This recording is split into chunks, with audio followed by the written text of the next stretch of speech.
Kula niki cerita ibadah sing ringan-ringan mawon. Tapi dadekno mlebu swarga. Amin. Terus kula badhe cerita siji mazhab Hasan Sadzili. Terus Hasan Sadzili niku thariqah sing dianut Gus Wafi. Kula nggih beberapa kali dapat ijazah saking Mbah Mun, saking bapak kula. Di antaranipun nggih pesen teng Gus Wafi, sebagian lewat kula ziarah teng Barozak nggih. Barozak Termas.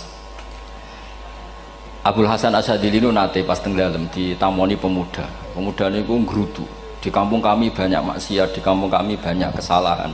Niku sepundi. Jawab Abdul Hasan Asyadili niku ringan. Sing jelas mboten sragen. Contohnya mboten sragen. Sakjane nggih persis, tapi umum niku dereng ngeten sragen. Kok tenggen kula kathah maksiat ngeten-ngeten. Jawab Abdul Hasan Asyadili enteng ngoten. Man ahabba alla yu'sawaha fi ardi alla yu'sawahu fi ardi faqad ahabba alla tadhara maghfiratu wa alla tadhara syafaatuhu sallallahu alaihi wasallam. Dadi wong bayangno donya ora ana salah iku padha karo ora kepengin roh ghafure Allah Subhanahu wa taala. Mulane mazhab Sadzili paling bandel, ngurusi wong bandel paling bandel nggih mazhab Sadzili.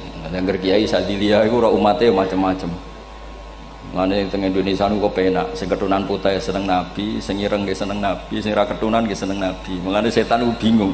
Nyongkone sing seneng Nabi keturunan putih tok, sing seneng keturunan ireng ya seneng Nabi. Sing ra ketunan ya seneng Nabi. Sing lakenan ya seneng Nabi. Jadi kelompok itu kathah sangat. Ini penting kula aturaken mergi mazhab Sadzili niku pancen dados pembanding mazhab Sayyid Abdul Al-Haddad.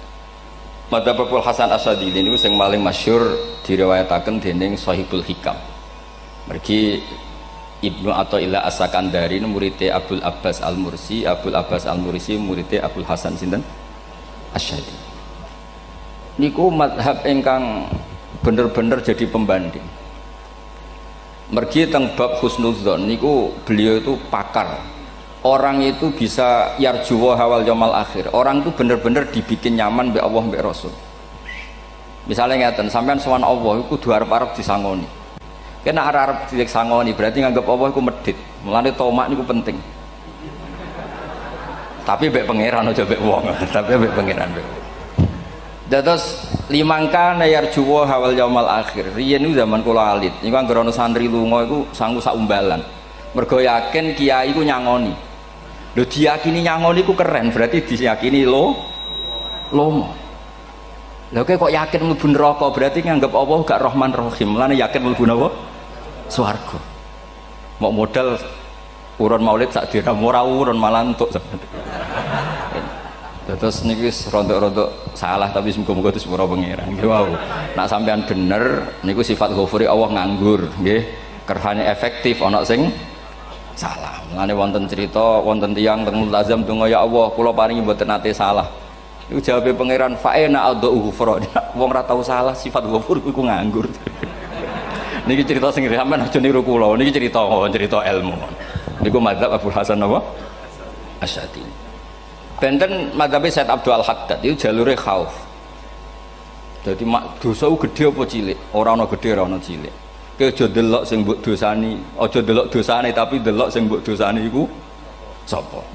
Misale Gus Wafi ngutus santri teng mriki, "Cung, tukokno rokok." Rokok itu barang makruh misal. Mestinya kan santri oleh bantah, niki kiai ku piye to barang makruh kok kon nuku. Tapi masalahnya kan arah dituruti ya gelo tenan. Jadi aja delok kongkonane iku penting ra penting, tapi mukhalafah iku sababul fir. Misalnya kados kula niki teng mriki kan wonten botol minuman. Cung pindah rene itu kan barang sepele. Terus sampean takok urgensinya apa ya harus dipindah. Iku santri mangkelno to. Ya wis dipindah wae pokoke penting nu.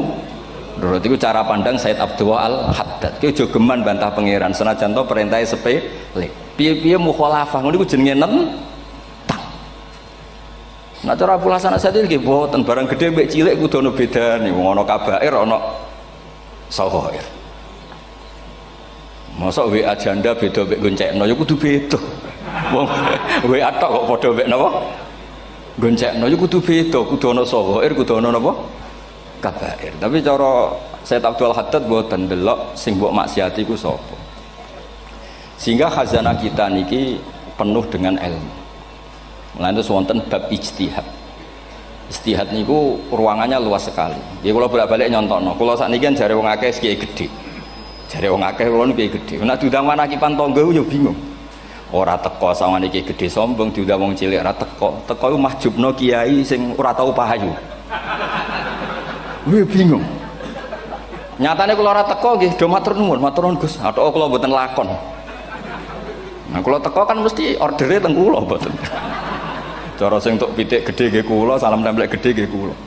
Berhubung kula ora teko ngresikane tiyang kathah. Saiki misale wonten takok, kiai gedhe diundang musala cilik kesunatan teko apa makruh teko? Cara ijtihad, cara sampean makruh teko napa kesunat? Kula misale diundang ning Sragen ning musala Penceng. Kula niku sunat teko napa haram teko? Haram ya bener lagi haram ya. Setuju haram. Mergo mahjubno ya haram setuju. Itu ijtihad. Ijtihad itu ranahnya itu karena nggak bisa ditebak. Ijtihad itu nggak bisa ditebak. Kalau gak ada cerita kata tentang ijtihad, niki betapa umat Rasulullah umat sing bejo, pilihan-pilihan ijtihadnya dibenarkan. Masyhur tenggene cerita Bani Quraidah. Nabi ngendikan, engkau kowe jogeman sholat asar kecuali sampai neng kampung Bani Quraidah. Ternyata kurang 2 kilo atau 3 kilo matahari itu mau terbenam. Sebagian sahabat sholat sebelum sampai Bani Quraidah karena takut sampai Bani Quraidah sudah kodok nopo asar. Sebagian tetap sholat di Bani Quraidah meskipun sudah kodok asar. Ketika lapor Nabi semuanya dibenarkan. Semenjak itu ada pintu sing darani pintu nopo ijtihad. Mengenai kalau bolak-balik cerita, wonten kiai nak tangkok, cung kowe ngaji mek sapa? Ngaji kalian tiang niki. Kiaimu tahu nangis mboten? Lereni ngaji mek kiai ra iso nangis, berarti atine atos. Nak Abdul Hasan Asadili takok, cung kowe ngaji mek kiai sapa? Kiai fulan. Tahu guyu mboten nate, lereni. Kiai ra iso syukur mbok jani. Kiai ra iso syukur kok mbok jani. Karena itu masalah ijtihad. Nggih masalah napa? Ijtihad. Ijtihad itu polanya enggak jelas. Wonten kiai ora gelem mulang wedok nggih kathah, alasane wedi fitnah. Wong pancen iman pas-pasan mawon nembe wong ayu ya bingung. Tapi nak diwalik, nak kiai ora gelem mulang wong wedok, terus sing mulang wong fasik, to aliran sesat iku ya repot. Kowe ngerasa paling gak sesat. Ya sudah seperti itu masalah-masalah napa? Ijtihad. Nah, kalau tak cerita saat ini balik cerita tentang Burda. Burda nu nak ngelem Kanjeng Nabi. Niku pancen dielmoni tenan. Kalau niku Burda berjanji tiba niku setengah hafal. Pancen riyen mbah kula buyut-buyut kula niku pesene ken hafal tiba, hafal berjanji, hafal Burda. Wis mboten ngengken ngapal loh, tapi karena sering baca akhirnya hafal.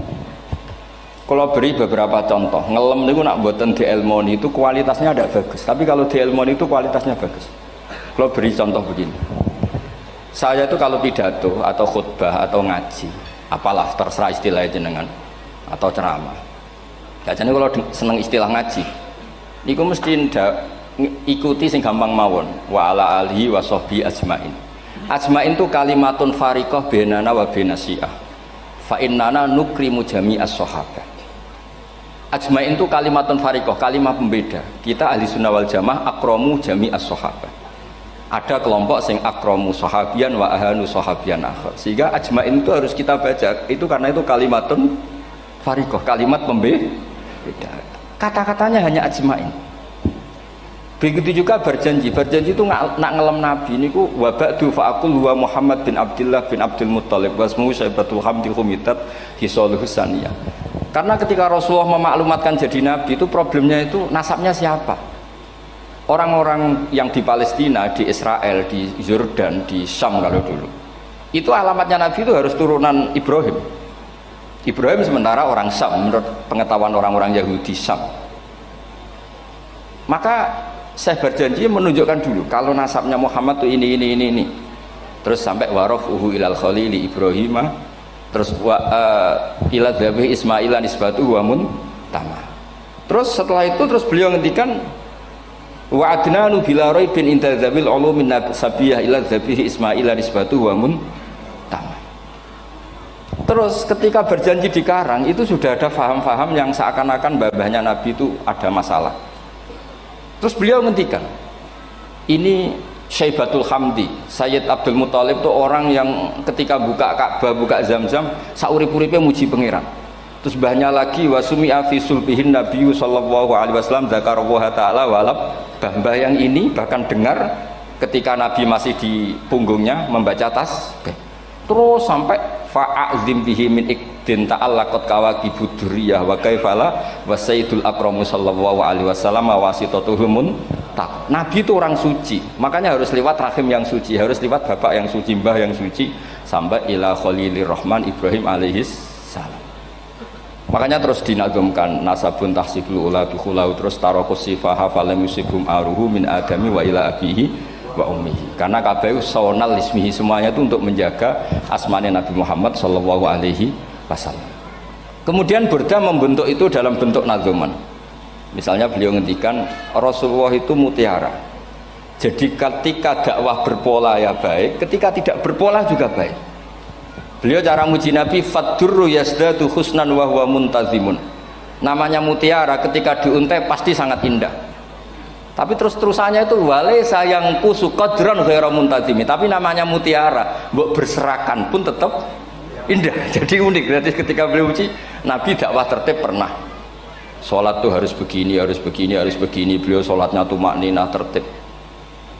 Tapi Nabi pernah sholat gak tertib. Duhur tuh 2 rakaat. Kan anak kiai rodok lalinan itu ya anak sana tuh. Duhur itu 2 rakaat. Tapi barokahnya Nabi duhur 2 rakaat diketahui cara sholat kalau salah itu gimana. Umpama Nabi sholatnya bener terus, itu akan kesulitan kita solusinya ketika ngalamin apa? Kesalahan. Makanya Nabi ngendikan ma kuntu ansa walakin unas sali as-sunnah. Itu mestinya ratau lali, tapi didesain lali biar bisa jadi sunnah. Wonten tiyang salate sawi maca surat Baqarah. Wonten tiyang badhe njupuk wedhuse lah cara Indonesia. Bareng kesuwen piyambake mufaraqah. Walhasil Mu'ad matur Nabi, ini munafik di tengah-tengah sholat kok mufaraqah. Si penggembala unta ini juga ngeklaim, ya Rasulullah imam kita tidak benar, sholatnya kesuwen. Pikirannya wong ora bela imame. Ternyata Nabi gak bela sing ngangon. Afattanun anta ya Mu'ad. Wong imami wong seragen surat Baqarah. Wis pokoke kulhu wae. Jadi Islam itu segampang itu, semudah itu. Sehingga wonten tiyang niku isane maca kulhu, rakaat ula nggih kulhu, saniyah nggih kulhu, pokoke kulhu. Sampai sok makmume ku mangkel. Waduh, si imam iki gak keren, mosok main apa? Kulhu. Dilaporno, ya Rasulullah ini imam yang kau tugaskan di kampung kami niku amen maca kulhu, Mam.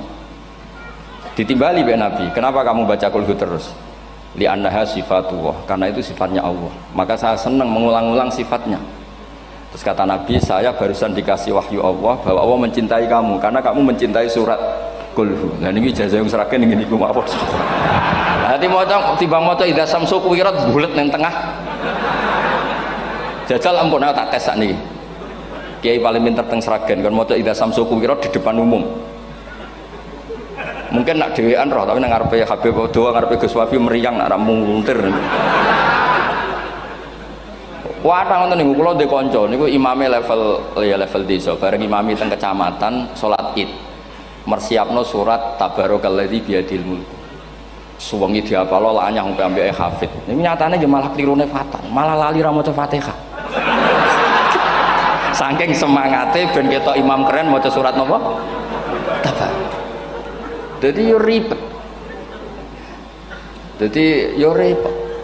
Terus kula suwun seneng Nabi niku kados senenge para ulama. Niku nak nyipati Nabi niku gampang. Kula niki beto kitab Saraipun Burdah kalian Saraipun Barjanji. Niku kalau ngelem Nabi niku sederhana sebenarnya. Tapi itu yang mengena. Bisa ulang lagi niku sing mengena. Misalnya dawe Imam sing aran Risalah Qusyariyah. Tegene Bukhari ini cerita Bukhari. Nanti semua nabi ketika di akhirat tuh nafsi. Jadi roh prahara kiamat itu mun gak dinyali mau muni nafsi. Nabi ini jek kober ngendikan umat. Ketika semua nabi ku pelo wis ra iso muji pangeran. Nabi Muhammad di depan Allah tesih saged muji. fa ahmaduhu bimahamida allamaniha rabbi. Ketika nabi lain sudah tidak punya nyali bilang alhamdulillah, Rasulullah masih punya nyali bilang alhamdulillah. Sehingga fa Muhammadun ahmadu min ghairi. Hampir semua ulama ngendikan ahmadu yang Muhammad itu af'al tafdil, fa Muhammadun ahmadu min ghairi. Ketika nabi lain sudah tidak bisa atau tidak punya nyali memuji Allah, Nabi Muhammad masih berani memuji Allah ketika mahsyar. Karena logikanya begini, kira-kira pikirannya nabi-nabi itu wis kiamat, berarti amal wis ditutup lah, buku wis tutup. Tapi tak pikirannya Nabi Muhammad boten ngoten. Allah itu tidak diganggu oleh apapun, tidak kena atau tunduk sama konstitusi apapun. Sampean ra iso ketemu Allah nih pun akhirat, jenengan pun boleh macam-macam nih, pun tutup buku boten saged. Rahmatnya Allah tidak bisa dibatasi oleh akhirat. Saya ulang lagi, rahmatnya Allah tidak bisa dibatasi oleh akhirat. Makanya Nabi tetap berani mengajukan syafaat meskipun sudah finish, sudah akhirat tak sudah finish. Sehingga Nabi muji-muji Allah, akhirnya Allah ngendikan ya Muhammad irfa' ra'sak wasal tu'tah wasfa'tu syafa'. Sudah Muhammad, kamu minta apa tak kasih. Saatnya beliau minta hak napa? Syafaat, disebut maqamam mahmud. Dan ini kula waos kitab kersane orisinil niki betapa sayangi Rasulullah sallallahu alaihi wasallam teng kita. Ketika nabi lain tidak punya nyali kecuali mikir dirinya sendiri, jadi ku punya ngendikan nafsi-nafsi, Nabi Muhammad masih gak ada nyali ngendikan apa ummati. Itu bukti bahwa Nabi itu nggak pernah nggak mikir umatnya. Wala sawfa yu'tika rabbuka apa? Fatar. Ini Nabi jawab, fawwah la ardo wa wahidun ummati finnar. Kalau engkau memberi saya sampai saya puas, maka saya tidak puas dan satu dari umatku masih menjadi ahli neraka. Ini kalau waos nak sampean orang nangis kebablas. Ini cerita betapa Rasulullah Shallallahu Alaihi Wasallam. Niki jarang tiang maos niki kula waos kersane tambah mahabbat dengan Rasulullah Shallallahu Alaihi Wasallam. Dados niki kula cerita ketika Rasulullah ketemu pangeran teng Sidratil Muntaha niku diredaksekno burdah nggih diredaksekno burdah fakhusta kulla fakharin ghaira mushtarakin. Engkau mendapat kehormatan yang tidak tersaingi. Fakhusta kulla fakharin ghaira mushtarakin. Jadi engkau mendapat kehormatan yang tidak akan tersaingi. Wajusta kulla maqamin ghaira mustahami. Atau wakhusta kulla maqamin ghaira mustahami. Dan engkau mendapat satu derajat yang enggak mungkin tersaingi. Mustaham itu enggak tersaingi lah. Walhasil ternyata derajat itu apa? Gini ku ketika Rasulullah ketemu Allah Ta'ala teng Sidratil Muntaha niku Sayyidah Aisyah radhiyallahu anha tangklet, ya Rasulullah malladzi auha ilaika rabbuk idz qala fa auha ila abdihi ma auha. Qala ya Aisyah aturidina anta alami ma la ya'lamuhu Jibril wala Mikail wala nabiyyun mursalun wala malakun muqarrabun. Nggih, Aisyah, bagaimana mungkin kamu tanya sesuatu yang bahkan Jibril itu tidak tahu, Mikail itu tidak tahu, dan semua malaikat yang dekat maupun nabi yang jadi rasul semuanya tidak tahu hubungan saya, kedekatan saya dengan Allah membicarakan apa. Niku sing dimaksud burdah kaima tafuza biwaslin ayya mustatarin wonten sing maca ayyi mustatarin anil uyuni wasirrin ayya muktatamin. Jadi nabi ketika ketemu Allah di Sidratil Muntaha itu ada misteri yang hanya nabi yang tahu. Nabi niki ibu-ibu harus bangga Sayyidah Aisyah jenenge bojo wanita tangklet. Ambek nabi terus sing ngeles. Itu rahasia yang Jibril saja tidak tahu, Mikail saja tidak tahu, masa kamu tanya? Niki khase wong putri ini. Ya Aisyah, as'aluka bi Abi Bakrin ila ma a'lam tani. Gimana cara Jawa tak kadak nomor tuamu nak gak gelem cerita. Terus kunane kuno niku nggih wong wedok niku saged ngancam niku. Dadi kamane wis ngancam. Aku lapor bapakku, aku digo mulih sampean rati bojo kabare. Ya rada ribet jenengan ngadepi wong wedok niku rada ribet. Terus faqala akhirnya Nabi cerita, tapi ya tentu tidak semuanya diceritakan. Inni lama kuntu qaba qausaini qultu Allahumma innaka adzabta al umam ba'duhum bil hijar wa ba'duhum bil masih. Oh ya, ini halaman 63 62 teng kitab Hasyiatul Bajuri alal Burdah. Ya, kitab Hasyiatul Bajuri alal Burdah. Ya Allah, engkau menyiksa umat-umat sebelum umat saya, sebagian bil hijarah wa ba'dum bil mashi wa ba'dum bil khosfi. Fama anta fa'ilun bi ummati, lalu yang akan kau lakukan untuk umatku itu apa? Reputasi jenengan sama orang-orang yang durhaka itu selalu menyiksa, ada yang pakai batu, yang dilikuifaksi, ada yang pakai ini. Mosok umatnya kekasih jenengan podo ngoten, jadi Nabi ku pun nego lah, nego supaya gak sama. Faqala unzilu alaihimur rahmah min ananis sama wa ubaddilu sayiatihim hasanat. Ndak, saya ndak seperti itu dengan umatmu. Waman sa'alani a'taituhu waman tawakkala sak terusé. Terus wa fid dunya asturu alal usad wa fil akhirah usyaffi'u kafihim. Orang-orang yang masih maksiat di dunia tak kasih hak tobat, dan nanti di akhirat tak kasih hak syafaat. Engkau tak kasih hak syafaat. Mulane ini penting di ngertosi, bilih ukuran Nabi baik itu gampang nak sampean ngaji ngangge ilmu. Syafaati li ahlil kabair min ummati, sok syafaatku kanggo ngomong sing salah akeh. Wong Nabi ku ra melok dosa kok mikir nyafaati, nak rapi apike wong ra mungkin. Wong sing dosa iku sampean, sing salah sampean, sing mikir solusine Kanjeng Nabi. Lho wong kok apikane ngono iku gak mungkin ta wong piye. Wong sing salah iku sampean, sing diutang yang sampean, sing kasus sampean, sing mikir Kanjeng. Nah itu cara ulama ngelem Kanjeng Nabi. Mulane khodam tuhu bimadihin astaqilu bihi dzunuba umri madha fi syi'ri wal khodami. Dadi aku ngelem Nabi iku sebagai bentuk ngelem sing dadekno dosaku ben disepuro pangeran. Misalnya kita suka Alphard, muji Alphard, suka Innova, muji Innova, suka kebun, muji kebun. Sing ribet ku nak suka hewan, seneng kucing sampean ngelem kucing.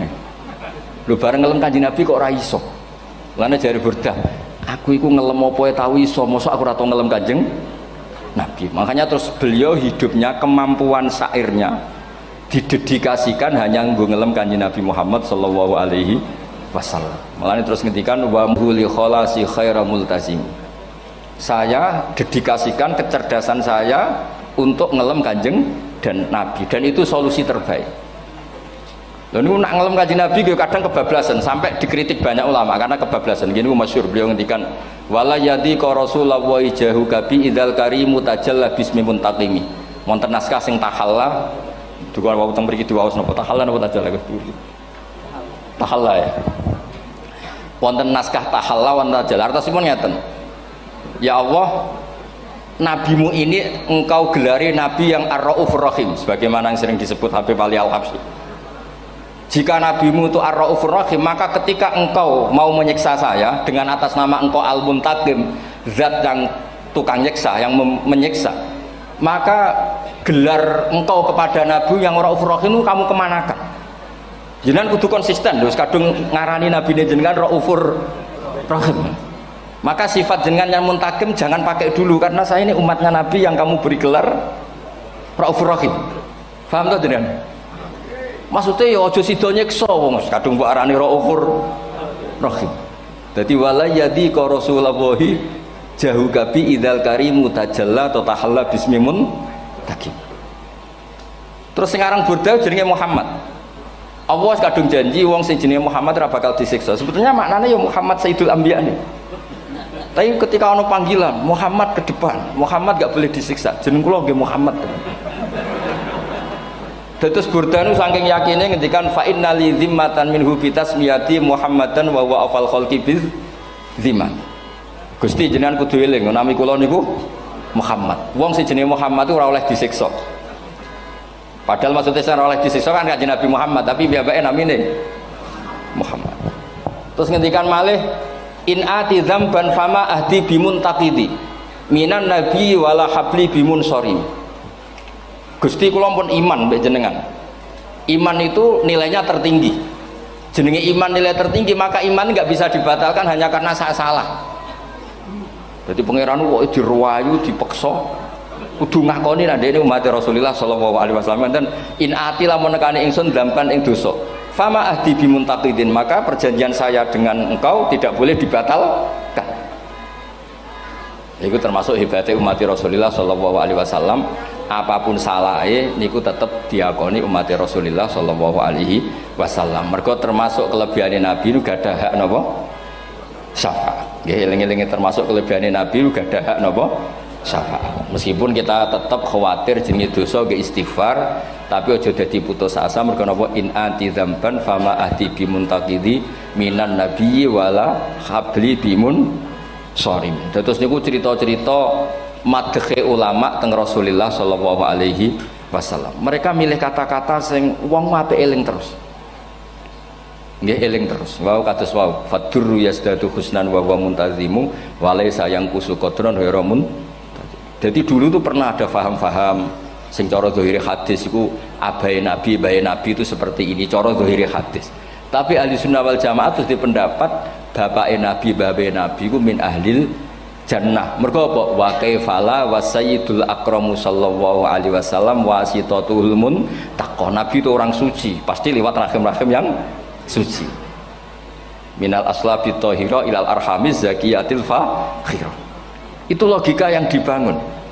Sehingga terus mantep baru kayak wau mau sedibak mau berjanji kiyakan wong Islam an-nabi min abihi wa ila jaddi wa ila jaddi jaddi sampai Adam niku kabeh tarokus sifaha falam yusibhum aruhu min adami wa ila abihi wa ummi. Begitu juga masalah iman.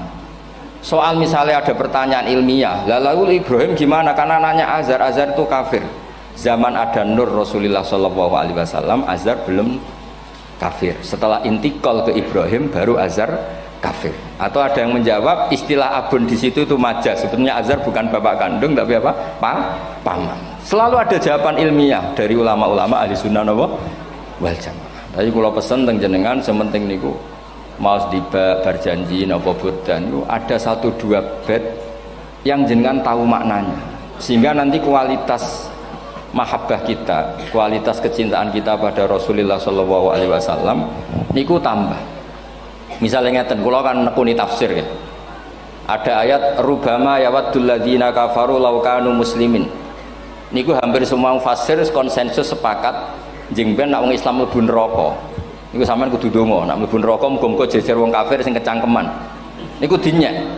Ah jarene iman nekani mau oleh jutene neraka padha wae aku.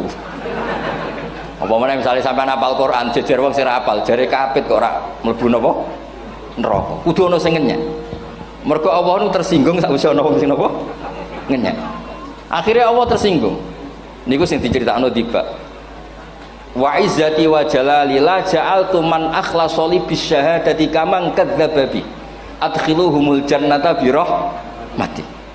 Ora iso wong dekne tauhid apapun salahe mung dekne ndek tauhid ora ngarah dadi ahli neraka selawase kaya wong kafir. La ja'altu ora bakal gawe sapa ingsun man akhlasa li bisyahadah orang yang tauhidnya benar kaman kadzdzaba bi sebagaimana orang yang tidak bertauhid sama saya adkhiluhumul jannata bi rahmati. Padahal Allah dilapuri malaikat, malaikatnya kira diprovokatif. Malaikatnya lapure wajadnahum asrafu ala anfusihim wajadna amalahum minadzunubi ka amsalil jibal. Jare pangeran wis timbang seputi Gusti, wanane salah tok.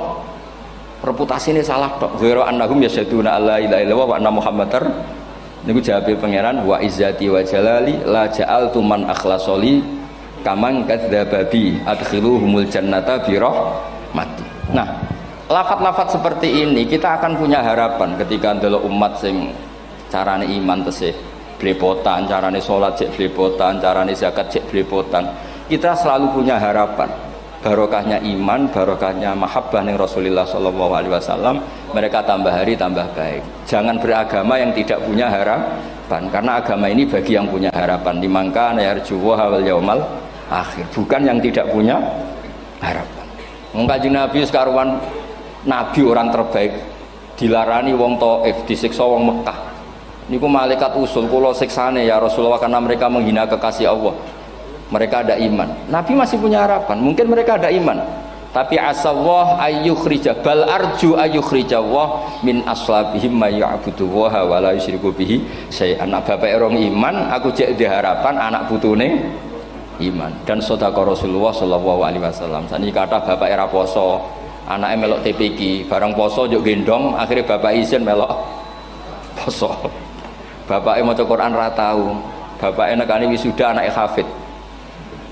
Mulane bapaknya ora kena dibentuk, ya arep-arep napa? Anake. Nah anake ora kena dibentuk ya arep-arep putune nganti Imam Mahdi turun ngoten mawon. Pokoke agama niki limangka nayarjuwa wal yaumal akhir. Terus kula suwun sak napa madzhab Abdul Hasan Asyadzali. Nggih pancen madzhab niku kathah, tapi kula suwun agama teng zaman akhir dawuh Mbah Mun kudu kathah rojae. Nggih mergi walladzina amanu asyaddu hubbal lillah. Dawuh Imam Ghazali ar-roja yuqaddam alal khauf. Mergo roja dadekno mahabbah. Orang yang punya harapan itu lebih mudah mahabbah. Dan hubungan kita dengan Allah itu hubungan mahabbah. Ini ku walladzina amanu asyaddu hubbal lillah. Saman roh anake wakal kok hubungane putus asa mesti maksudno. Tapi nek hubungane iso wae saiki nakal so ben gak. Iso wae saiki goblok so ben gak. Senajan to so ben ra terbukti lah, penting hidup itu ada harapan. Guys, penting hidup itu napa? Ada harapan. Kata ulama ngendikan afdhalul ibadah intizarul farad. Apa-apa ibadah selalu punya napa? Harapan. Terus Indonesia yang seperti ini kita berharap akan lebih baik, akan lebih baik. Wong cilik kula niku sing jilbaban mau keluarga ketok. Sakniki kathah tiyang napa? Jilbaban. Cilik kula tiyang salat di masjid nggih mboten serame sekarang. Sampeyan ra iso grutu, tapi salat tok tapi atine ngene-ngene. Wah ya ribet nak ngoten sampeyan nyoal ideal nggih ribet. Pira-pira gelem napa? Pira-pira purun napa? Salat purun teng masjid. Sampeyan ndak usah memaksa ideal, wong kita ndak pernah napa? Ideal. Terus kula suwun cerita-cerita teng tiba teng berjanji bahwa Nabi sahibus syafa'ah. Nabi nu tiyang sing peduline napa ummati. Jadi ketika Nabi lain mboten gadah nyali ngadepi hisab, ngene iku do muni nafsi, Nabi tesih gadah nyali mikir umate ngendikan mati. Carane apa? Muji pangeran bimahamida allamani ha rabbi. Lane dawuh iki teng ulama-ulama dawuh fa Muhammadun ahmadu min ghairi. Makanya summiya Muhammadan mergo li annahu satu wasammihi idza wada'atihi Muhammadan li annahu satu madun apa? Ubbah wa summiya Ahmad li annahu ahmadu min ghairi. Niku hampir semua ulama ngendikan ketika teng mahsyar semuanya Nabi gak punya nyali untuk matur minta sama Allah. Mergo wis kiamat berarti wis nis Nabi tesih gak ada pikiran Allah itu tidak terhalangi oleh kiamat, Allah tidak terhalangi oleh akhirat, Allah tidak bisa dihalangi apapun, sehingga Nabi tetap wani jaluk pangeran. Berarti mujine Nabi ku lebih tok karena tahu Allah itu tidak terbatasi. Nah karena Allah tidak terbatasi, podo-podo Allah wapian, wis tak jaluk kanggo umatku sing mati alat tauhid. Berhubung Nabi ngoten terus Allah ngendikan ya Muhammad irfa ra'sak napa wasal tu'tah wasfa tusaffa. Muhammad kepala kamu angkat, kamu minta apa saya turutin. Terus Nabi minta hak napa syafaat. Seseorang bertobat. Dulu umatnya Nabi Musa ada yang menyembah anak sapi ijel, itu harus tobat. Itu tobatnya ekstrim betul. Kalau tobat sekarang kan cukup istighfar sama istighosah. Kalau dulu enggak, liyak tulal bari uminkum al mujrimah, yang terbebas dari dosa menyembah anak sapi, membunuh yang terlibat atau pernah menyembah anak sapi. Makanya ayatnya apa? Fatubu ila bari'ikum faqtulu anfusakum. Ya, jadi orang-orang yang pernah menyembah anak sapi itu tobatnya apa? Faqtulu anfusakum. Sebab itu semua ulama berkewajiban menerangkan nasa mansuh. Sampai Sayyidina Ali suatu saat ada mubalek atau ustadz itu ngajar di masjid, ditanya, kamu tahu nasa mansuh enggak? Enggak tahu. Terus kata Sayyidina Ali, berhenti jadi mubalek, lisensinya dicopot. Dicopot, kemudian halakta wa ahlakta, kamu rusak juga merusak. Kenapa demikian? Logikanya begini, semua nabi itu kan panutan. Saya ulang lagi ya, semua nabi itu panutan. Tapi kalau kamu tidak tahu nasaman, so jangan-jangan kamu ikut nabi sebelum kamu, yang nasahnya itu syariatnya sudah apa? Mansukhoh, sudah di nasah. Itu kayak kasus Sunda Wiwitan itu. Itu gak mau punya Nabi Muhammad karena kurang keren, kurang sepuh. Nabinya langsung Nabi Adam. Resikonya adalah beberapa aliran sesat itu, aliran yang kurang benar itu, zaman Nabi Adam kawinan otomatis sama saudaranya. Lalu masa sekarang kita membolehkan kawin sama apa? Kalau sama Nabi Adam mau tidak mau. Karena yang cowoknya ya bin Adam, putrinya binti Adam. Lalu Allah bikin satu sunnah yang suami istri itu harus beda, yaitu satu kandungan itu melahirkan satu pasang. Dan mulai dulu memang pasangannya orang jelek itu orang cantik. Makanya agak sial itu yang perempuan-perempuan itu memang mulai dulu gitu. Kalau cantik itu kesunatannya dapat jelek gitu. Nanti sama-sama masuk surga. Karena yang cowoknya ibadahnya syukur, yang ceweknya sabar. Itu nanti sama-sama. Nah kebetulan si Qabil itu ganteng sekali Qabil. Berpasangan dengan Labuda itu jelek gembrot, pokoknya tidak cantik. Enggak lah, kebalik. Qabil itu berpasangan sama Iklimah. Jadi Qabil ganteng, punya adik kandung namanya Iklimah itu cantik sekali. Yang Habil itu rapati apa? Berarti yang Habil apa? Ya rapati ganteng, berbarengan dengan Labuda juga rapati cantik. Nah karena tadi ya berarti Qabil bareng siapa? Iklimah, Habil, Labuda. Maka untuk kawin ini nggak boleh satu kandungan. Jadi dulu karena nggak ada perbedaan ibu bapak, mau tidak mau beda, yang penting beda. Yaitu akhirnya apa? Qabil dapat Labuda, yang Habil dapat Iklimah karena beda kandungan. Itu sudah cukup. Nah, akhirnya kan nggak terima si Qabil. Masa orang ganteng dapat orang jelek. Jadi mulai dulu itu maunya orang ganteng ya dapat orang cantik, nggak terima. Tapi Allah ngatur seperti itu. Akhirnya terjadi percekcokan. Nah, dulu itu semuanya itu religius, sehingga ukuran percekcokannya masih religi, yaitu ya gini saja, kita ngadakan kurban, yang diterima itu yang menang. Ya ternyata dalam kompetisi itu yang menang siapa? Habil. Akhirnya Habil jadi menikahi siapa? Iklim. Kalau sekarang kompetisinya kan siapa paling kaya ya menang, lebih gampang. Nah kemudian bayangkan misalnya, ya saya ini menerangkan asa mansuh. Kita semua sering ngomong, sering berkoar-koar, sering menyarankan atau mewajibkan para nabi itu panutan dalam semua perilakunya. Ternyata ada beberapa perilaku yang sudah dinasah atau dihapus ketentuannya oleh syariatnya Rasulullah Shallallahu Alaihi Wasallam. Maka mengenali nasah mansuh itu keharusan dalam ulumul Quran. Ya, makanya Allah mengatakan apa? Manansah min ayatin aw nunsiha pasti na'ti bi khairim minha aw misliha. Jadi saya nerangkan nasah mansuh itu dua sesi. Satu sesi antar nabi, dua di internal syariatnya apa? Sekali saja hari ini dok, sudah setelah itu anggap pinter sudah. Kalau sudah jangan tanya lagi.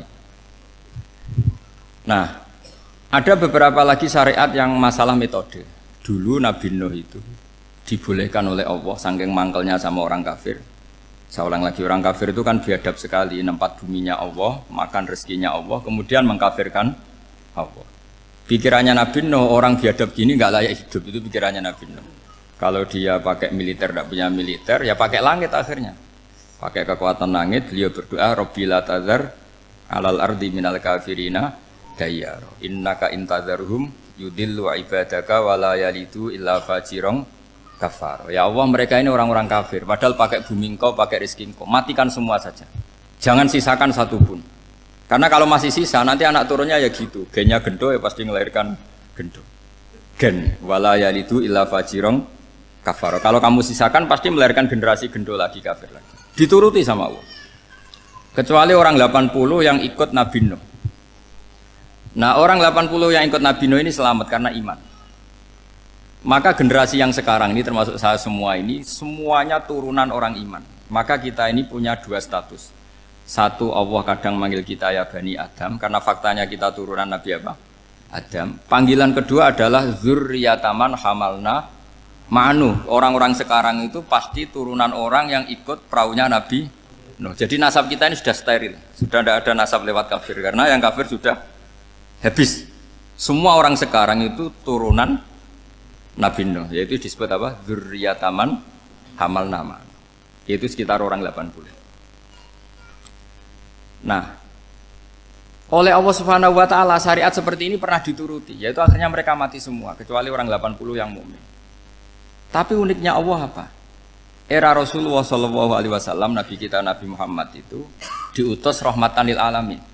Ketika Nabi didustakan, diusir, disakiti, malaikat gunung, beberapa malaikat sing ahli adab spesial eksekutor lah kira-kira gitu.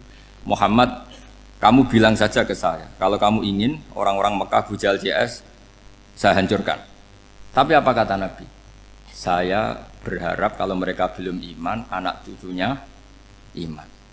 Karena bagaimanapun sperma ya atau calon bayi atau calon keturunan itu kan ada fi aslabir rijal atau fi zuhurir rijal. Jadi kalau dalam ilmu agama itu gen manusia itu disimpan di zuhurir rijal di punggung lelaki. Nanti dipindah ke arhamin nisa. Logikanya gini, ini dengerin ya. Logikanya gini, misalnya Abu Jahal itu di situ ada orang namanya Ikrimah, itu anaknya Abu Jahal, itu orang mukmin. Akhirnya ya jadi orang alim. Abu Lahab itu di rahimnya di punggungnya ada perempuan namanya Darroh, akhirnya juga orang mukminah. Saya berikan contoh. Khalid bin Walid itu anaknya Walid. Walid itu musuh besarnya Rasulullah, tapi di punggungnya ada orang bernama Khalid. Ini dengerin. Nah di punggung ini kira-kira Allah sudah tahu apa belum? Jawabannya sudah tahu. Artinya kalau ini mati atau kamu bunuh, kamu sebenarnya nggak bunuh orang kafir saja, bunuh calon orang mukmin yang sekarang masih bersemayam di punggungnya orang-orang kafir. Jadi bisa saja orang yang sedang kafir itu ada sekian calon generasi yang suatu saat mukmin. Itu syariat yang diajarkan ke Rasulullah SAW. Karena kasofnya Nabi, kasof itu satu kondisi di mana seorang Nabi itu dipertontonkan sesuatu yang nggak kelihatan. Itu dalam bahasa Arab kasof atau mukasyafa. Nabi dipertontonkan ternyata banyak orang kafir yang di punggungnya itu ada calon generasi mukmin atau Muslim.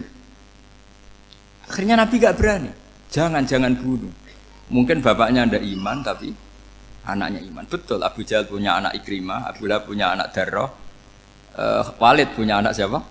Walid. Itu mirip seperti kita. Bapak era sholat, anak ETPK sholat. Akhirnya bapak katut sholat. Banyak nggak di Indonesia? Bapaknya tidak bisa baca Quran, anaknya hafid. Nah, itu kalau bapaknya kamu habis, tidak ada yang meselin. Makanya biarkan hidup saja. Nah, artinya gini. Andai kan tidak ada ulama yang menerangkan nasa mansuh, dikira syariat Nabi Nuh itu abadan mu'abbadat, selamanya lama. Sehingga main teror sama orang kafir sah berdasar Nabi Nuh. Padahal kita sudah ganti Nabi. Yaitu syariatnya Rasulullah SAW. Masyhur itu ketika Nabi ngendikan, saya tidak minta mereka dihukum, tapi ya Allah saya minta Allah mahdi qaumi fa innahum layak lamun. Mereka kafir itu karena tidak tahu. Sehingga ada periode. Loh kalau perang itu beda. Perang itu konteksnya duel. Itu tidak harus sama Abu Jahal, Abu Lahab. Ada penjahat mau bunuh kamu wajib perang enggak? Wajib. Penjahatnya meskipun muslim apa harus kafir? Meskipun muslim. Maka kata ulama fikih sebetulnya perang duel itu bukan syariat muslim sama kafir tok. Masih muslim sama muslim, misalnya ada orang mau merkosa istri kamu, terus dia pamit gini, saya muslim loh, beri hak loh. Enggak bisa. Saya penjahat loh, muslim. Jadi kamu enggak boleh merangin saya, ngelawan saya. Saya kan muslim.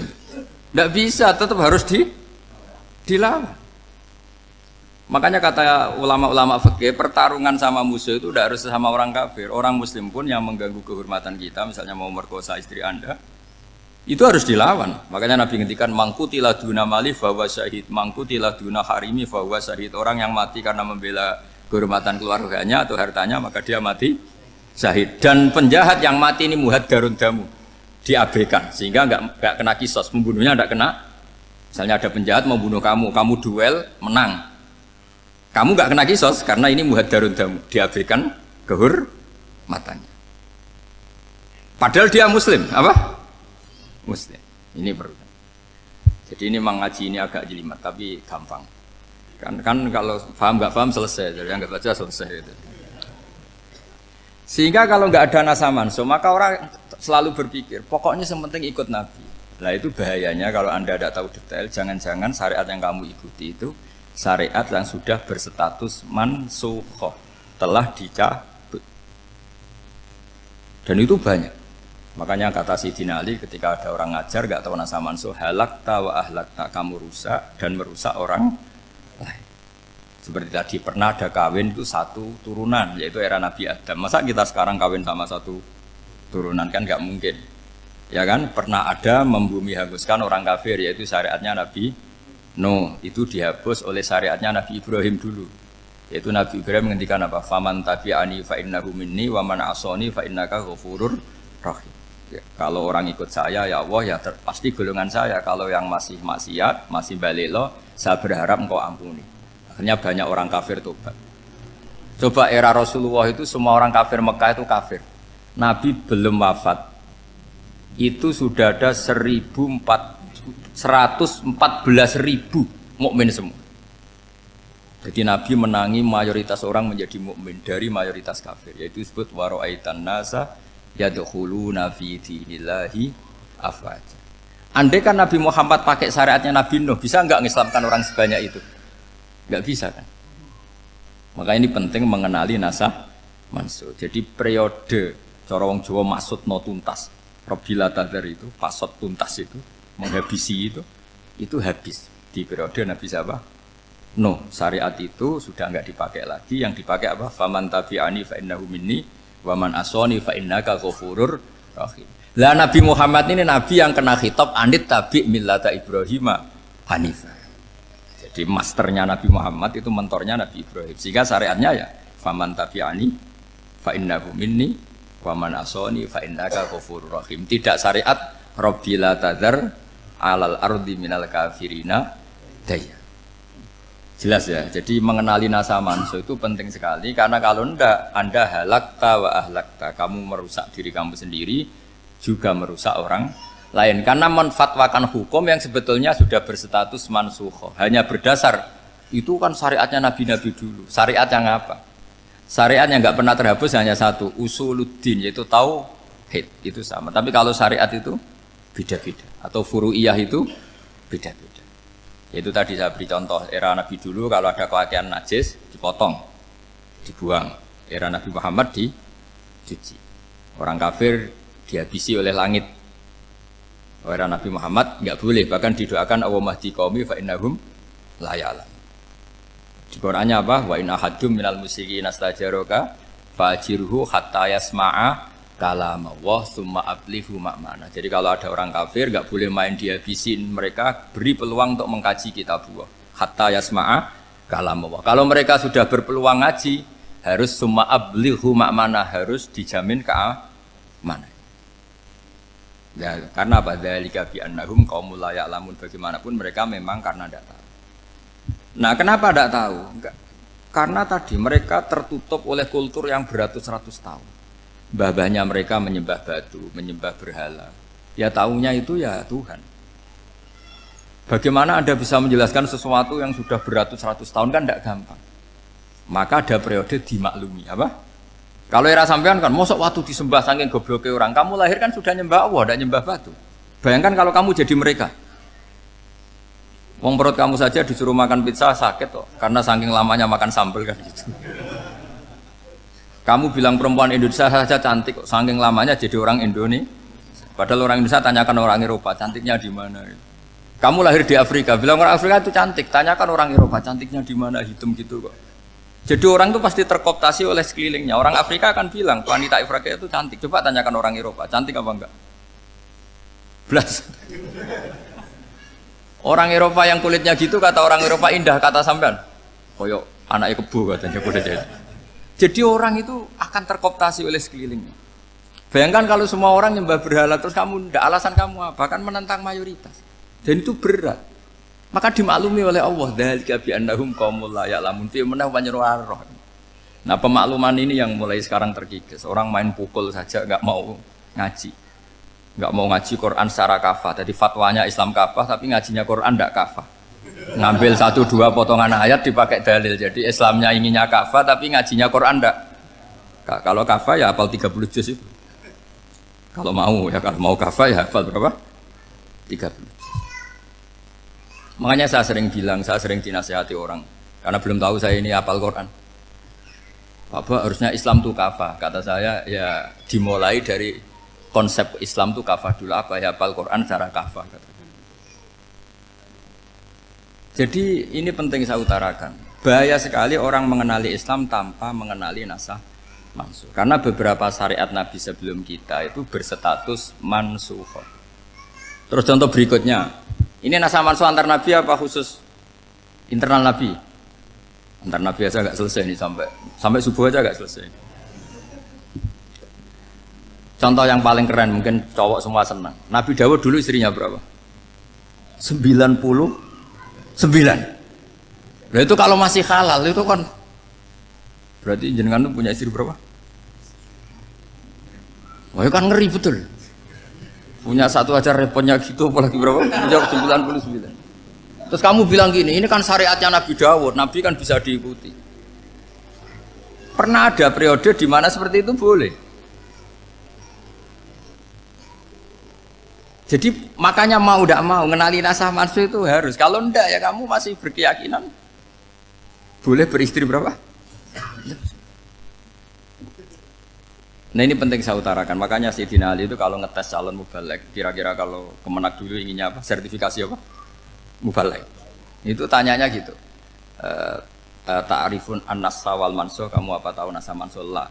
Jawabnya Sayyidina Ali, halak tahu ahlak tahu, kamu orang yang rusak. Karena tadi takutnya ada syariat yang sudah mansukhoh dipakai. Itu tadi misalnya kita ini tidak umatnya Nabi Nuh, tapi pakai syariat Robbila tadar alal ardi minal kafirina. Terus ketiga begini, misteri manusia itu. Dan ini kita tidak pernah tahu sampai kiamat, tapi ini ilmu harus kita diskusikan. Misalnya saya ini namanya Bahaudin. Saya sekarang hidup sampai 2019 sekarang. Kan hanya Allah yang tahu berapa turunan saya sampai kiamat dan statusnya kayak apa. Donald Trump juga gitu. Donald Trump itu sekarang kafir, tapi kita tidak pernah tahu nanti turunan keberapa ada yang Muslim. Lah turunan yang calon Muslim ini diletakkan di mana kita tidak tahu. Yang jelas kalau kamu bunuh itu katut itu. Artinya gini, logika membiarkan orang kafir itu ya ada logikanya. Gitu. Logika membunuh karena mereka mau membunuh kita ya ada logika fikihnya, karena kalau kita ada membunuh dibunuh. Makanya semuanya hukum ini terus bergantung al-hukmu yaduru ma'ilatihi wujudan wad. Di sini terus dipertemukan. Makanya semua nabi itu kalau yang namanya membunuh pasti pas perang saja, karena ini kondisi yang memang pilihannya hanya dua, kalau nggak dibunuh ya membunuh. Ada duel lah itu. Maka ini butuh kajian fikih dan orang nggak boleh subjektif dalam hal ini. Saya ulang lagi, tidak boleh subjektif. Karena tadi, orang yang kamu katakan sekarang misalnya Zaid, kamu itu bodoh sekali. Kenapa bodoh? Nggak hafal Quran, nggak pernah kuliah, nggak pernah ngaji. Ternyata Zaid ini bersemayam calon anak yang alim alama hafal Quran. Namanya Umar, tapi masih jadi sperma. Suatu saat Zaid itu punya anak alim alama. Kan banyak orang nggak bisa baca Quran punya anak hafid. Banyak nggak di Indonesia? Banyak nggak petani yang punya anak dekan? Petani punya anak dekan. Yang dekan punya anak naik kelas saja susahnya bukan main. Banyak kan? Nah ketika dibalik nanti ada dekan punya anak goblok, yang petani punya anak dekan pinter mana? Kita tidak pernah tahu. Makanya ini kan ya sudah, kalau nggak pernah tahu ya bilang saja wallahu alam, kan selesai. Daripada keminter keliru kan ada wallahu alam.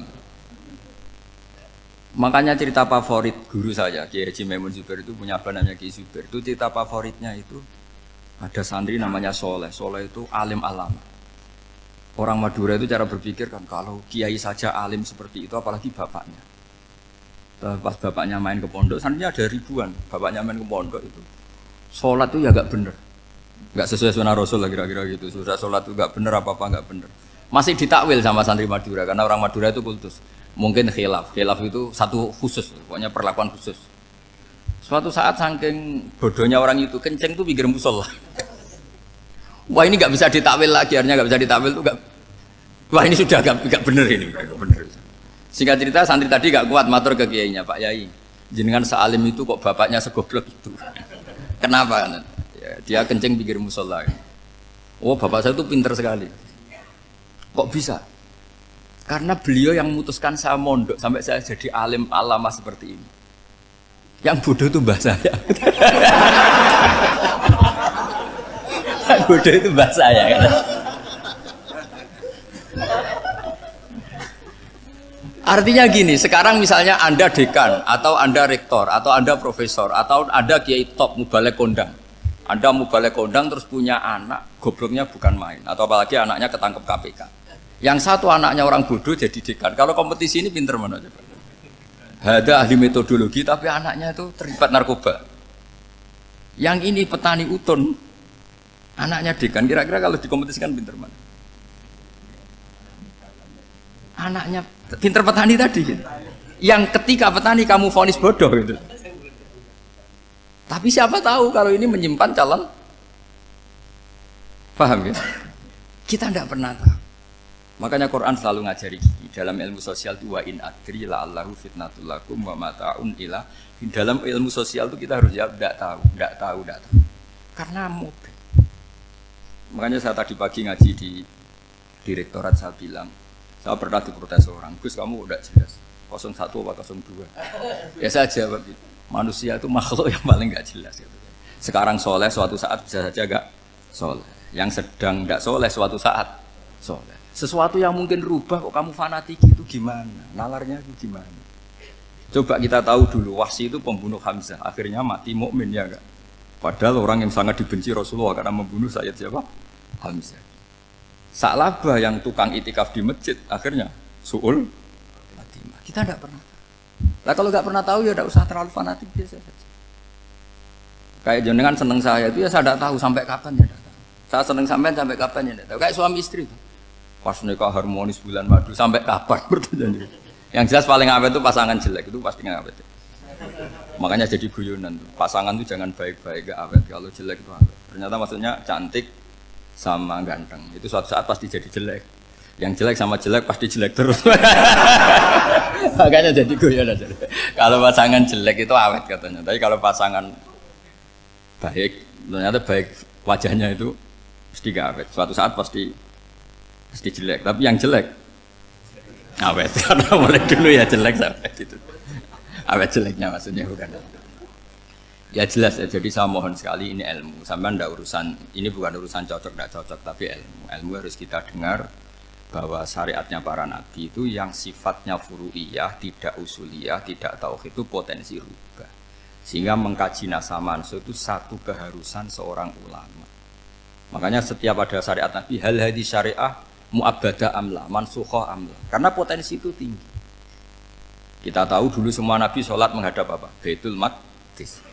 Era Rasulullah dipindah ke Ka'bah. Tapi kalau kamu katakan total Baitul Maqdis ya tidak juga. Nabi Ibrahim mulai dulu madhabnya ke Ka'bah. Tapi kalau Nabi Musa ke Baitul Maqdis.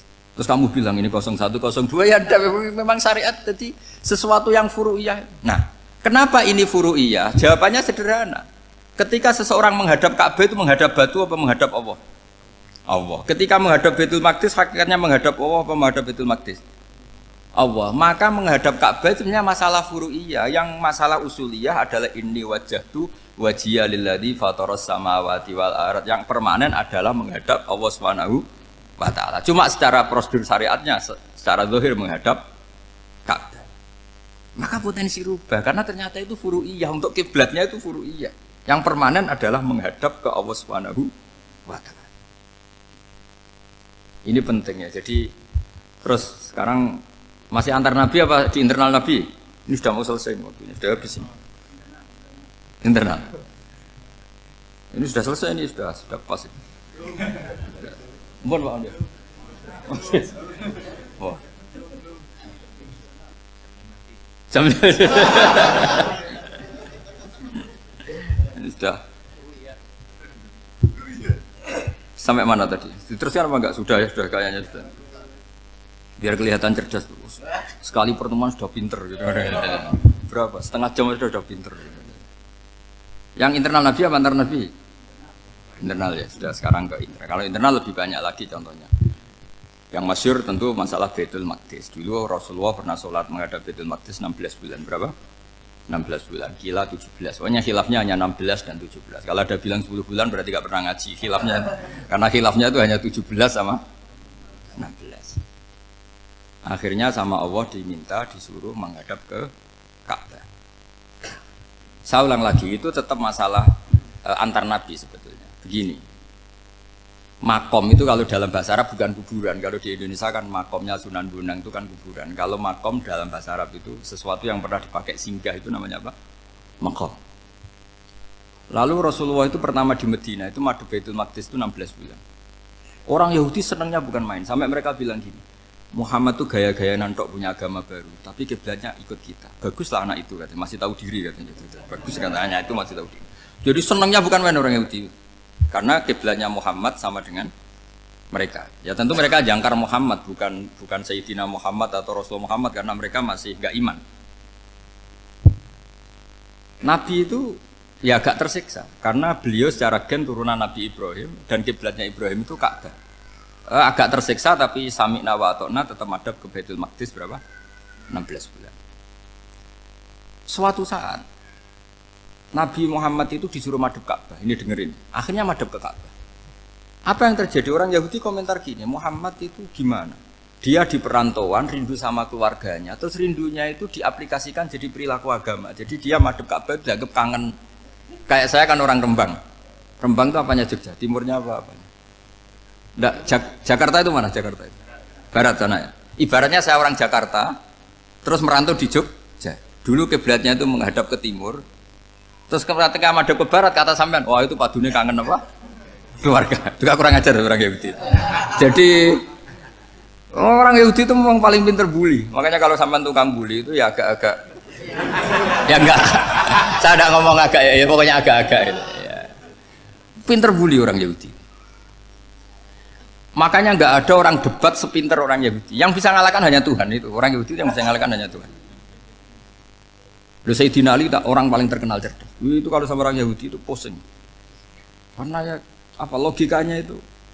Saya beri sekian contoh. Ada orang Yahudi tanya gini, Muhammad, kalau kambing mati itu yang bunuh siapa? Ya Allah, mati langsung itu. Agama kamu itu aneh, Mak. Yang langsung sentuhan Allah haram, tapi yang lewat tangan-tangan jahil manusia malah halal. Harusnya itu yang halal kan orisinil langsung Allah yang mundur.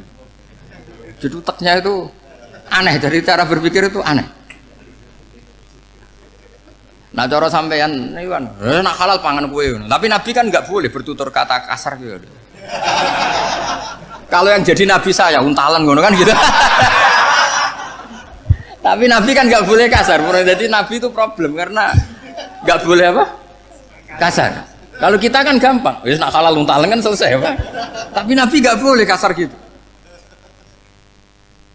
Jadi nggak Nabi, nggak sampean itu kan enak. Mau keliru ya pantas, mau apa saja pantas. Karena kan nggak panutan. Kalau Nabi nggak bisa. Meluruskan kebenaran itu harus tetap sesuai akhlak. Ya jadi agak kerepotan. Makanya punya Umar alhamdulillah ada yang nggak perlu aturan gitu. Jadi enak. Jadi ya itu memang aturannya harus itu. Coba Nabi itu perang tapi nggak boleh bunuh. Kayak apa susahnya?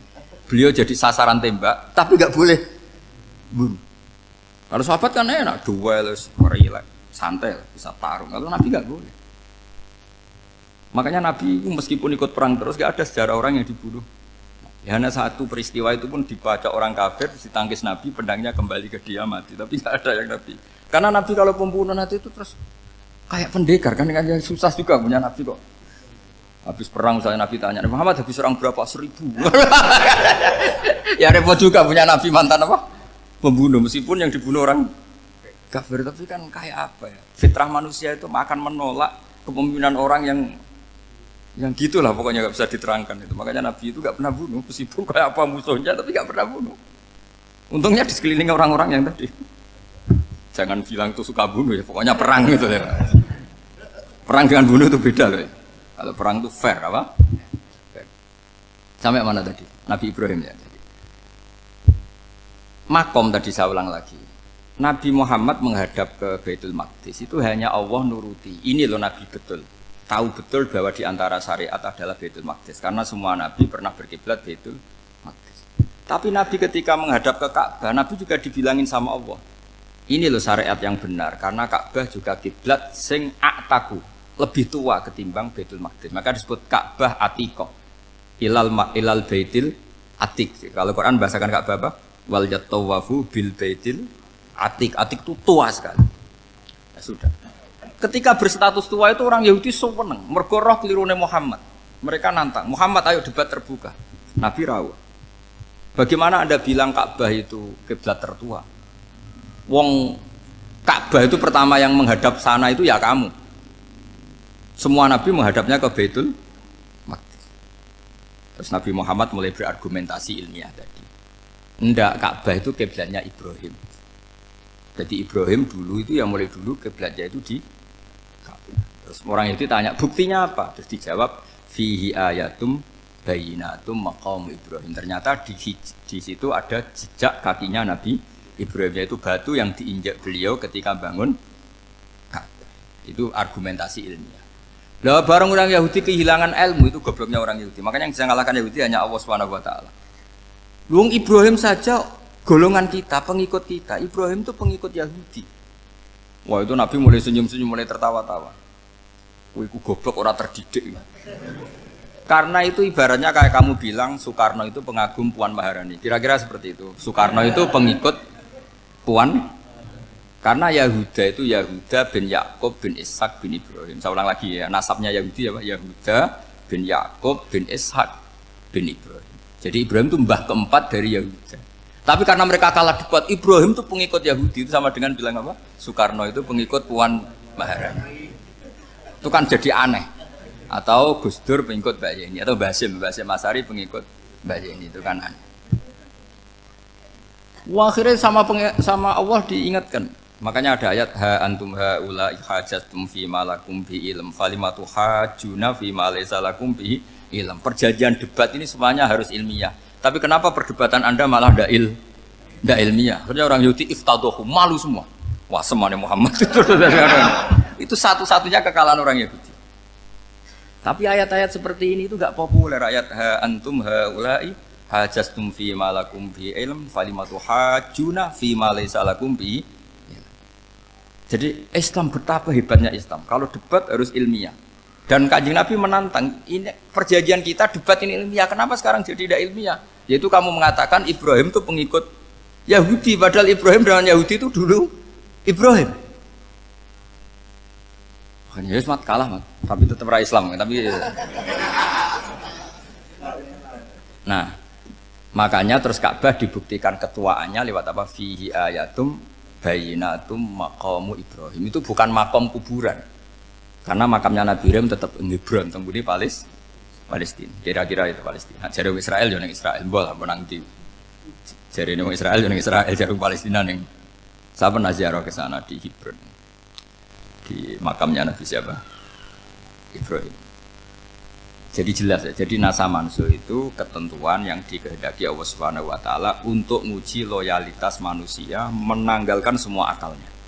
Makanya saya mohon sekali siapapun yang ngaji saya dimanapun, sekali-kali manusia itu harus menanggalkan akalnya. Sekali Anda pakai akal, maka Anda akan ingkar dengan nasa manso. Nasa manso itu hukum yang direvisi, yang dibatalkan. Makanya orang Yahudi lagi-lagi pinternya orang Yahudi, merovokasi orang-orang yang Islamnya belum kuat, diprovokasi gini. Ungzuru ila Muhammadin tahayyara fi din yukhillu yauman wa yuharrimu ukhra.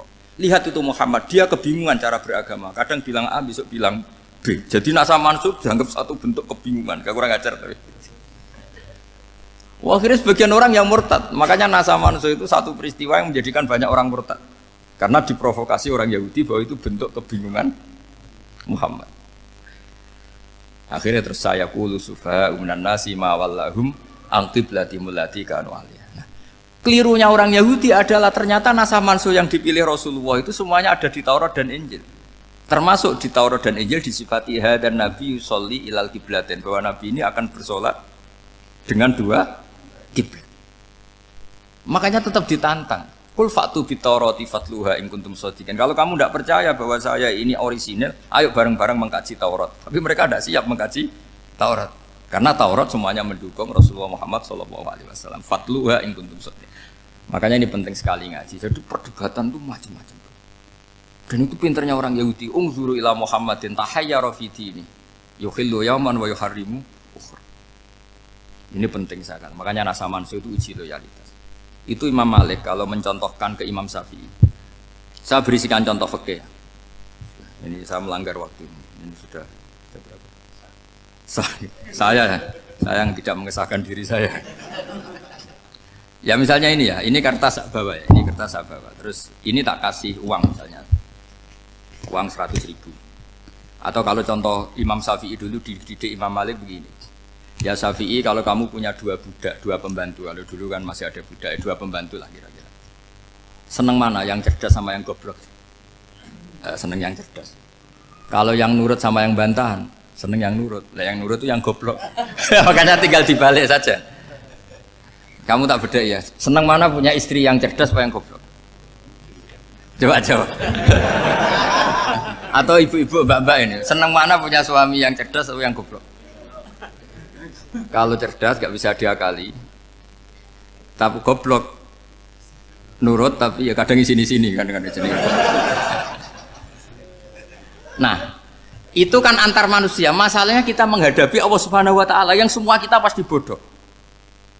Kita menghadapi Allah Subhanahu wa taala yang semuanya kita pasti bodoh. Allah jelas ngendikan wa kanal insanu dzaluman jahula. Manusia itu banyak dolimnya. Dolim itu sifat mubalaghah. Kalau orang dolim sekali dolim, kalau sering zalum, kalau jahil biasa jahil, kalau banget jahile jahul. Bahasa Arab kan gitu memang. Ghafir pengampun biasa, kalau ghafur selalu mengampuni. Syakir, makanya sifatnya Allah Ta'ala ikut wazan fa'ul semua. Ghafur, syakur, atau diikutkan wazan fa'al. Kalau goblok biasa jahil, goblok banget jahal kan gitu. Kafir biasa kafir, kalau kafir banget kafar. Ya, jadi wazan balaghah itu bisa fa'al, bisa fa'ul ya. Kafirin, kafar atau kafur. Paham ya? Malah ngaji nahwu. Ya, tapi ini memang perangkatnya ya. Ini kan perang mau tidak mau. Makanya misalnya Allah tidak suka kulla kafarin banget kafir ya, Pak. Paham ya? Kulla khawanin banget khianate. Kalau khain khianat biasa, kalau khawan sering khianat. Nah, manusia itu kata Allah apa? Zaluman. Wis banget dolime, banget bodoh. Itu kalau yang ngarang hikam mencontohkan tuh gini, manusia itu pas bener saja salah, apalagi pas salah. Jadi manusia itu kata imam yang ngarang hikam itu, man itu kanat mahasinhu masawiyah, fakih fala takunu masawihi masawiyah. Ketika baik saja buruk, apalagi ketika buruk. Coba kalau ada orang dermawan sama teman-temannya, tanyakan istrinya, duit dihambur-hambur, disekno konco ngalono bojo. Mesti gitu. Teman yang sering silaturahim ke teman-temannya, kata temannya baik, senang silaturahim, tanyakan istrinya, oh meninggali wong. Jadi manusia pas baik saja ada buruknya, apalagi pas buruk.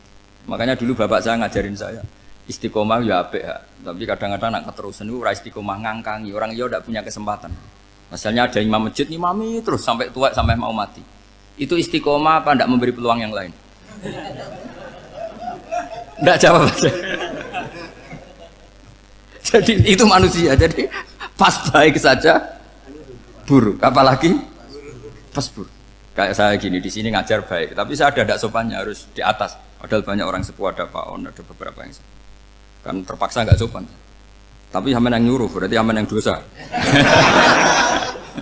Kemarin saya minta di bawah supaya ganjaran saya utuh, ini gara-gara begini ganjaran saya ini agak terkredit terdebat itu karena itu. Saya teruskan. Jadi manusia itu punya sisi itu karena manusia itu dzalum dan jahul. Wa kanal insanu dzaluman. Problemnya ini ngadepi Allah yang selalu pinter, yang kita selalu bodoh. Misalnya gini, kamu ditanya Allah. Ini contohnya Imam Malik. Ikla hadi sokhra fa inna tahtaha dhahaban. Coba bongkahan batu itu kamu angkat, di bawahnya ada emas. Lalu budak yang pinter berlogika, oh disuruh buka itu karena ada emas toh. Berlogika. Kalau budak yang goblok enggak, ya disuruh ya diangkat saja. Ada emas apa enggak karena perintah ya diangkat. Yang satu nurut karena perintah, yang satu nurut karena ada emas, ada sesuatu. Logikanya suatu saat Tuhan tuh hanya bilang gini tok, ikla hadis sokhroh, batu itu angkat. Yang nurut yang goblok permanen tadi kan langsung ngangkat. Yang pinter, ini ada apa lagi Gusti kok harus diangkat? Ya gak ada apa-apa, nyuruh saja kata Allah gitu. Oh tidak bisa, sesuatu harus ada alasannya. Itu kira-kira mangkel loh agak. Oh mangkel. Nah, logikanya manusia seperti itu. Makanya dua murid pinter, di rakyat pinter, presiden ya susah mesti demo. Goblok ya susah di sini uang. Ini kan nggak ada pilihan. Memang manusia itu nggak ada pilihan. Nah sekarang masalahnya gini di fikih ini, saya kembali lagi ke fikih. Pertanyaannya secara fikih begini. Misalnya iddah.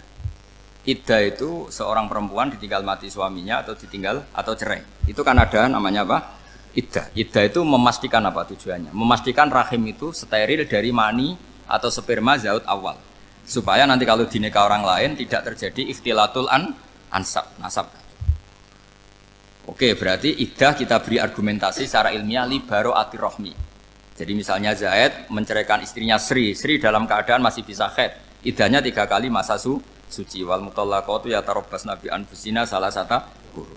Lalu karena secara teori medis kalau haid berarti bukti tidak hamil. Apalagi kalau haidnya terulang-ulang sampai 3 kali pasti tidak hamil. Sehingga kalau nanti dinikahi orang lain pasti kalau ada anak ya anaknya zaud sani atau zaud kedua. Berarti alasan iddah li baro'atir rahmi. Oke, kita sok pinter, sok bijak. Pertanyaannya adalah sekarang sudah baru 1 bulan suaminya di Malaysia nggak pernah ngumpuli, dicek di medis juga berbukti tidak hamil. Apakah boleh tanpa iddah? Semua ulama mengatakan tidak boleh. Tapi ini kan rahimnya jelas bersih. Ya karena iddah itu nuruti perintah pangeran, pokoknya tetap iddah 3 kali masa suci, 3 kali masa suci atau masa haid. Itu ada perdebatan ulama. Tapi kan ini terbukti bersih, Gus. Meskipun terbukti bersih, kata Allah harus iddah 3 bulan atau berapa? Kira-kira 3 bulan, 4 bulan ya tetap harus iddah. Kowe milih mana? Sok pinter, Gusti. Berhubung ini, pangeran mbok terangno gitu. Berhubung. Jadi Tuhan apa mbok wari? Berhubung Gusti. Ini jelas steril dari sperma zaut awal. Enggak usah iddah Gusti. Sama aja kamu disuruh majikan kamu ikhla hadis sakhra. Berhubung enggak ada apa-apa, enggak usah ya. Kira-kira mangkel ndak budak yang seperti itu? Mangkel. Maka dibutuhkan kebodohan dalam beragama. Betul itu memang. Makanya Nabi itu unik, pernah bilang itu gini, aksaru ahlil jannah al-bulhu, aki-aki penduduk swarga itu al-bulhu, wong goblok-goblok. Maksudnya goblok yang jenis ini, bukan goblok betulan maksudnya. Maksudnya goblok jenis ini itu ya tetap pinter, tapi pinternya dibuang, pura-pura goblok demi samina. Jadi saya misalnya kok pinter dan goblok tadi sekaligus, pinter dan goblok. Ya bah, ikhla hadis sakhra fa inna tahta hadaban. Tak angkat karena saya tahu di bawah ada emas. Tapi di hati saya sajane ya mergo perintah. Suatu saat kalau disuruh Allah ikhla hadis sakhra, perintah ya tak angkat. Ya sudah. Jadi ya pinter ya goblok. Saya tahu namanya perintahnya Allah pasti ada hikmahnya. Hikmahnya iddah adalah li baro'atir rahmi. Tapi hikmahnya jadi kawula adalah nurut perintah Allah, cek tahu alasannya maupun tidak. Lah di sini ada illatul hukmi untuk membangun kecerdasan, tapi ada loyalitas untuk membangun ubudi. Ya, bahwa kita ini kawula roh tetap loyal. Makanya tadi pagi saya cerita Sayyidina Umar. Sayyidina Umar kayak apa cerdasnya? Tapi tetap ubudiyah. Yaitu Rasulullah SAW sering dibully orang kafir. Muhammad tuh gaya-gaya nantok. Wong ora oleh nyembah berhala, ora oleh nyembah watu, jebule ini nyembah Hajar Aswad. Karena dilihat dari jauh kan tetap nyium Hajar Aswad. Coba kalau kamu lihat dari jauh, kamu sujud dari jauh kan kayak sujud sama batu. Makanya Sayyidina Umar karena orang kafir masih cara berpikir gitu, tiap nyium Hajar Aswad itu komentar gedumel. Alim tu annaka hajarun la tadurru wa la tanfa. Walau la anni ra'aitu Rasulullah qabbalaka ma qabbaltuka. Aku ronake watu ya ora mandoroti ra manfaati. Kalau saja saya tidak melihat Nabi nyium kamu, saya tidak sudi nyium kamu. Jadi tidak berdoa doa mustajab itu tidak berutuh. Karena apa? Umar tahu ini masalah secara tauhid. Kalau saya doa di depan Hajar Aswad nanti dikira syirik karena berdoa di depan batu. Tapi kalau saya tidak nyium nyulayani sunnah Rasul yaitu nyium Hajar wis tengah-tengah nyium sambil gerutu itu sudah kompromi. Ya nyium tapi gerutu. Kayak apa? Makanya ya cerdas tapi ya goblok tadi ya cerdas.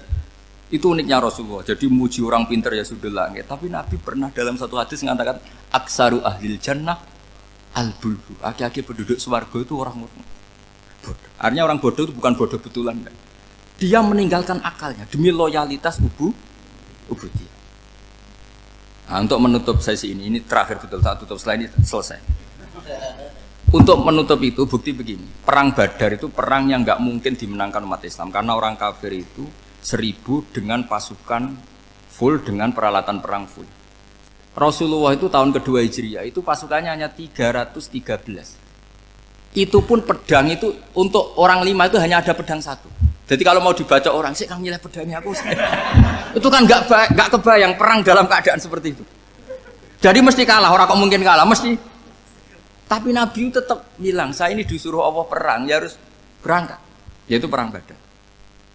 Kata para sahabat, ya Rasulullah ini nggak masuk akal, sudah nggak usah perang, ini nggak masuk akal, mau setor nyawa. Sudah gitu dadaan, nggak ada persiapan. Lucunya apa? Sahabat itu ketika Nabi tetap berangkat. La akhrujanna walau waqti. Nabi menginginkan saya tetap berangkat meskipun sendi. Setelah Nabi berangkat sekian meter, tuh sahabat ikut semua. Kata Nabi, lah kamu kok ikut? Ya ikut saja. Kata kamu mesti kalah. Ya anggap saja setor nyawa. Demi loyalitas pada jenengan. Itu makanya nggak ada periode sebaik periode sahabat. Tapi yang gerutunya jalan. Karena gerutu ini bawaan ilmiah. Makanya kita loyal sama presiden. Tapi yang nggak cocok ya gerutunya jalan.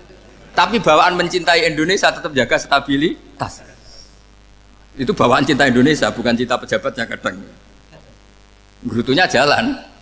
Tapi bawaan loyal sama Indonesia tetap mengaku. Bawaan loyal sama Rasulullah tetap ikut perang. Bawaan akal karena nggak masuk akal ya gerutu. Dan itu uniknya Quran itu mengapresiasi itu dan dianggap nggak masalah. Saya bacakan ayatnya. Kama akhrajaka rabbuka min baitika bil haqq wa inna fariqam minal mu'minina lakarihun yujadilunaka fil haqqi ba'dama tabayyana ka'annama yusaquna ilal mauti wa hum yanzurun. Peristiwa Badar ada peristiwa kamu itu keluar untuk perang. Sahabat kamu ngikuti, tapi mereka lakarihun, enggak senang sebetulnya. Karena enggak masuk akal. Ya geremeng tapi ya derek. Yujadilunaka fil haqq, mereka mendebat kamu dalam kebenaran. Jadi ya Rasulullah wong perang karuan kalah jenengan lakoni alasane nopo? Lah kowe kok melok? Ya saya harus ikut jenengan Nabi. Itu unik. Kalau orang sekarang mana mau, kalau nggak masuk akal nggak mau melakukan. Coba misalnya istri kamu belajarnya dikurangi, anggap saja petualangan latihan hidup di masa lalu, nggak mau. Padahal petualangan itu hal yang indah. Petualangan itu kan hal yang indah, kan nggak mau? Oh ngirit ayo alasan. Tapi lucunya kalau dijak camping bermiskin-miskin di hutan mau. Karena karpe dhewe, tapi nak suami yang ngongkon. Ayolah seminggu ini kita model miskin, anggap saja petualangan masa lalu. Enggak mau. Karena pinter, apa? Coba kalau bodoh. Ya ngono ya apa-apa Mas. Tapi resikonya nak bodoh, pas kamu sakit ya dibiarin. Karena dia melihat sakit kan biasa, namanya manusia. Makanya ini pilihannya susah, hidup itu masih susah makanya ini. Jadi uniknya Quran gitu, Quran itu membolehkan psikologi manusia. Makanya Allah ngendikan kutiba alaikumul qital wa huwa kurhul lakum. Ya saya tahu kamu tidak suka perang. Allah yang ngakui wa huwa kurhul, enggak apa-apa. Tapi ketidaksenangan kita harus dilawan demi mengikuti Allah dan misalnya perempuan Allah juga gitu, wa ashiruhunna bil ma'ruf. Gauli istri kamu muamalah secara baik. Kata Allah fa in karihtumuhunna fasa antakrahu syai'a wa ja'alallahu fi khairan katsira. Mungkin ada watak yang kamu tidak suka, tapi di situ ada kebaikan. Allah ngaku yang namanya suami mesti ada watak yang enggak suka dari istrinya. Juga sebaliknya lebih banyak lagi yang suami istri kamu tidak suka watak kamu. Juga enggak suka hidung kamu, wajah kamu banyak lah yang enggak disuka. Tapi demi kestabilan negara suami istri ini, mereka loyal, justru itu bagus. Maka jagalah ilmu, juga jagalah loyalitas. Itu yang perlu saya utarakan. Jadi makanya agama ini dibangun dua. Satu kecerdasan hikmah, yaitu ya al-hukmu ya duru ma'ilati wujudan wa adalan. Tapi juga ada ubudiyah, bahwa agama ini milik Allah. Maka sami'na wa ata'na. Karena begini logikanya, saya ulang lagi masalah batu. Iqla hadis sofro fa inna tahta adaban. Terus saya angkat. Pembantu saya ngangkat. Dia saya gaji atas nama apa? Nurut kan? Atas nama menemukan emas apa atas nama nurut? Nurut, karena emas itu juga penemuan saya, milik saya. Ngangkat batu yang nggak ada emasnya juga atas nama nurut. Jadi rapot yang saya berikan ke pembantu saya itu tentang nurut dan tidak nurut. Saya kan tidak peduli dengan cerdas dan tidak cerdas. Itu kan tidak sesuatu yang menguntungkan saya. Nah Allah juga gitu. Kecerdasan kamu, pinter kamu itu tidak menguntungkan Allah Subhanahu wa Ta'ala. Karena Allah itu tidak butuh pinter kamu, cerdas kamu. Allah hanya butuh mental ubudiyah kamu. Makanya Allah mensifati nabinya hanya subhanalladzi asra bi abdihi, karena status tertinggi manusia adalah sifat kehambaan. Makanya ya Tuhan nafsul mutmainnah irji'i ila rabbiki radhiyatam mardiyah fadkhuli fi ibadi. Berstatuslah sebagai hamba baru wadkhuli jannah. Nah kalau kamu berstatus hamba ya harus baik, gak usah kalian bantah. Coba kalau kamu rasional, ya Allah kenapa bikin surga nanti-nanti? Engkau kan bikin sekarang, ngapain repot-repot nanti? Jadi kacau semua agama. Makanya yang perlu didahulukan adalah status ya Tuhan nafsul mutmainnah irji'i ila rabbiki radiyatan mardiyah fadkhuli fi ibadi. Masuklah berstatus sebagai hamba saya. Khasnya hamba tadi ya cerdas karena semua yang diperintahkan Allah pasti ada hikmahnya. Tapi kecerdasan ini kadang kita tinggalkan demi loyalitas ubudiyah. Terus ngoten mawon kula ngapunten ingkang kathah mugi-mugi niki barokah. Assalamualaikum warahmatullahi wabarakatuh.